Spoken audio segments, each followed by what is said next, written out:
Welcome back to the show. On August 26th at 4 o'clock, we have the ultimate story of behind every great man is a great woman. And on that day, we have a play called Standing in the Shadows of Love, which is coming to New Zion Missionary Baptist Church. Here today with us is the writer and the owners of 3M Productions that's bringing that very play here. Welcome, please, Mr. Harry and Rosemary McDowell. So, how long have you been at New Zion? I've been at New Zion. I was here for 5 years, and I took a break, but came back. So I've been here for a couple of years now. Okay. All right. So we know that you guys have 3M production company. So please tell us about that, how it came to be, and just the plays that you write and all that stuff. How did it come to be? Yeah, it came to be because of writing plays. It was just a gift that the Lord had given me to write, and I did that for a couple of years. Then I decided to bring my husband aboard, as our director. And lo and behold, it went from there to where he was interested in writing. And so he's been gifted to write, direct, and I've been using him for the last several plays to write. Cool. Yes. Cool. What are some of the plays that you guys have produced? Harry? Oh, I mean, at least 10 so far. Footsteps in the Dark, Is Love Enough? Just to come off the top of my head, Blind Justice was one that toured for about 2 years. Okay. So we've had quite a few. So Meet Me at the Rock was actually our first product. Okay. Yeah, that was our first product, and that was probably almost 15 years ago. Cool. Okay, so my next question with that, from thought to writing to the actual production, getting actors together, how long does that generally take to happen? You want me to answer that? Yeah. So the writing process is it's an ongoing thing. I mean, as a writer, you're always writing something. I mean, no matter where you are, there's always a story unfolding. Right. And so for me, I'm just looking for an opportunity to express what I'm feeling at a given time that may be current with a social situation, like Blind Justice, for instance. That particular play was inspired by a lot that was going on maybe 5 years ago with George Floyd in particular. Right. That situation. And so that process was probably about a 6-month start to finish product in terms of getting it from thought to stage initially. Okay. And generally, how many actors do y'all usually have for these plays? Usually it just depends on, what he's written and how many characters that he decide to, put in the show. That's based on how many characters we'll have. Okay. Do you guys act in your own plays? I used to, and the role that I used to act was the grandmother role. So, Yeah, you never want to see me on stage. Ever. If you do, if you walk in the theater and you see me on stage, just ask for your money back, because it's gonna be dreadful. I promise you. But Okay. No, I don't. So, how long are the plays typically on like an average show that you guys do? How long are the plays? We normally try and have no more than an hour and close to 2 hours. Okay. And I really stress word count. Because the audience, in today's audience, man, time is such a valuable commodity. So we really try to respect time. We try to get to the point with the essence of the play, and bring it on to being, so to speak. Cool. I got a question. So you said one of your plays you toured for 2 years. Yeah. Where have you taken your plays to? We've been to a lot of places, like colleges, small towns, things of that nature. University of Virginia. I mean, we've been to quite a few places. But when I say tour, I don't mean like Broadway or Spain or anything of that nature. But we've been very, very fortunate that the material that we've written has been of an interest and a value to a lot of places that see the potential of what it could offer a community, so to speak. Okay. So now we're gonna fast forward to the upcoming play, Standing in the Shadows of Love. So where did the inspiration come from that play? Okay, so initially, we did a thing. My wife was involved with a program for Black History Month in a small town. And we were asked to do like a skit. And so the skit went well, but once I really started researching Dr. King and his wife, Coretta, I realized what I didn't know. And so my initial thoughts were,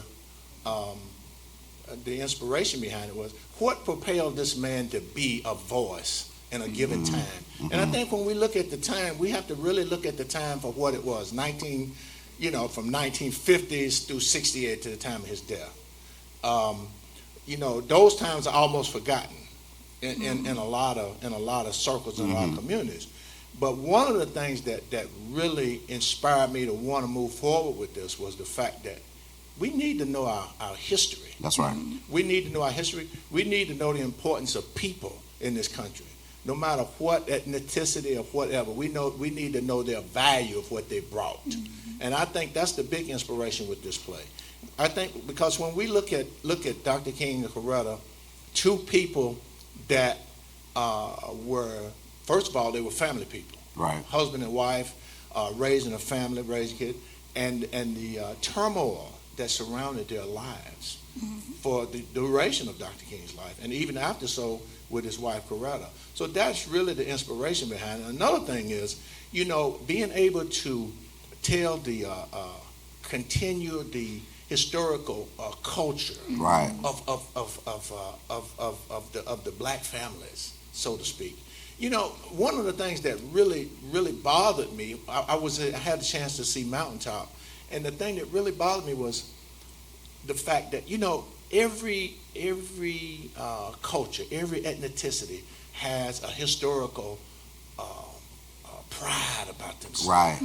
The Italians, and we as a whole, I think if we're not careful, our heritage will be just eventually swept away. Right. And that's just being honest. And so that's another thing that a lot of the things that I really like writing about. Not so much as our differences, but the things that make us that we are alike, that makes us great as a country as a whole.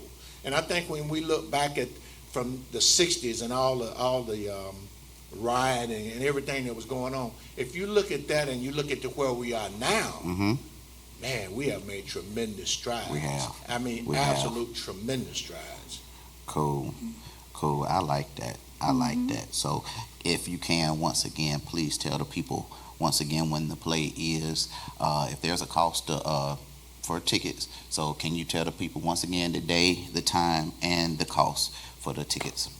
Yes, the play will be held August the 26th here at New Zion Baptist Church, 217 West Todd Lane, Charlotte, North Carolina, 28208. Yes. The price of the tickets through Eventbrite would be $23. The tickets can be purchased through them. At the door as well, right? They could be purchased at the door as well, I'm sorry. Yes, and at the door, it would be $20 at the door. Because we're paying for that convenience fee through the... Yes. They are we'll be already on selling sale. them here also. Okay. Well, I know where I'm going to be at on August 26th. I think I've seen one of y'all plays before, and I definitely enjoyed it. So I definitely thank y'all for coming. Thank y'all for coming. Yeah. Thank you. Stay tuned for the next interview because we're going to have some of the cast members on here to talk about their roles in the show. You continue to be with us. That we just had with Mr. Harry and Ms. Rosemary McDowell. Okay, on August 26th at 4 o'clock, once again, we have a play called Standing in the Shadows of Love. And here today is one of the actors. He plays Agent Hill in the play. And we have my wife and Miss Nikki Dunn about to do the interview. Take it away. Okay, I'll bring that back though. You're supposed to bring the mic back. I have to edit that out. All right, so welcome to the show. Could you tell us a little bit about your role? Well, I play Agent Hill, and I am a man of mystery.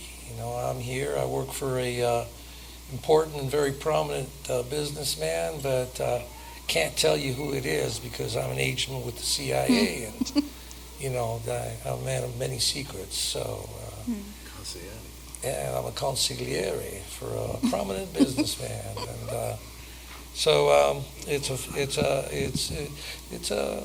a mysterious role. I think Hold you your- guys enjoy it. He said, hold your mic up. You gotta hold your mic up. Hold your mic Oh, I'm sorry. up. Okay. Say it again. All right. Yeah. Go ahead. You want to ask the question again? So, Agent Hill, could you tell us a little bit about your role? Yes, Agent Hill is a man of many things. According to the playwright, he's a consigliere for a prominent businessman, and he's there to interview Dr. King and trying to get him to do things that he may not want to do, and so it's an interesting role, but you got to keep you guessing. You have to come see and you tell me, whether I'm a good guy or a bad guy.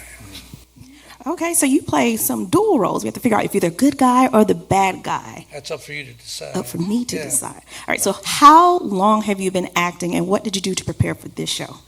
Well, I've been acting for probably 30 years.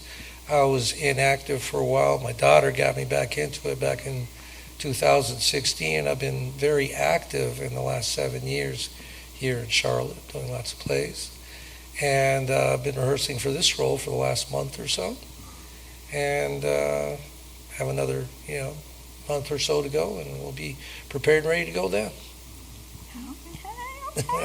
So when you were writing the role for Agent Hill, what were you thinking, or what were you trying to convey? I really wanted the audience. I really want the audience to see the stress and strain that Dr. King was under from the higher powers, and I want the audience to see it from the perspective of men of power of this country who really cared about Dr. King and his well-being. And in terms of the role of Agent Hill, his character come to being because the CIA, there were so many entities involved. It's very layered, of course, but I think the CIA role was very prominent from the standpoint that they had such an important input into a lot of the activities that went on surrounding Dr. King. But also, there were people, prominent businessmen, very prominent businessmen, Stanley Livingston, Raina Bershman, that really helped support the civil rights movement during that time. A lot of prominent people, and he didn't say it, but I think it's going to come to being. It's going to come into being that even the Rockefellers, who had a great role in the financial support of Dr. King and the movement. I think we're going to share some light on that to some degree, some small degree as well. So, last question. What's the selection process like when trying to find someone that embodies the character that you're trying to portray? One someone that could represent power, not necessarily from the standpoint you would see in an everyday sequence. Someone that could fulfill the role, that carried the presence, and the ability to really pull it off. I think that was the whole thing with me. Yep. He's a director, so yeah. I try to do as much research as I can into the times, and what really attracted me to this play and to the part was the fact that I'm old enough to remember 1968 and all that was going on, and I'm very interested in that history. And as he said, that there was a lot of politics, business, and many other facts. There's a lot of mystery involved with that, what actually happened to him, and the involvement of the CIA. And my own personal background is I'm originally from South America, so oftentimes I feel that in my work people don't know what my background is, and that sort of attracted me to this role because it's CIA. So hope that answered your question. He's a man of many things. I'm a man of many things, that's right. And after 30 years in the industry, I think you know how to play whatever role you're given. So that's exciting. Yeah. So shout out to your daughter for ending that hiatus. Absolutely. Shout out to Emily. Well, thank you so much, Agent Hill and Mr. McDowell. I think I speak for both of us when we say we look forward to seeing the play in August. Well, thank you for having us. Thank you very much. Appreciate it. Stay tuned to find out how you can get your tickets. Be there or be square.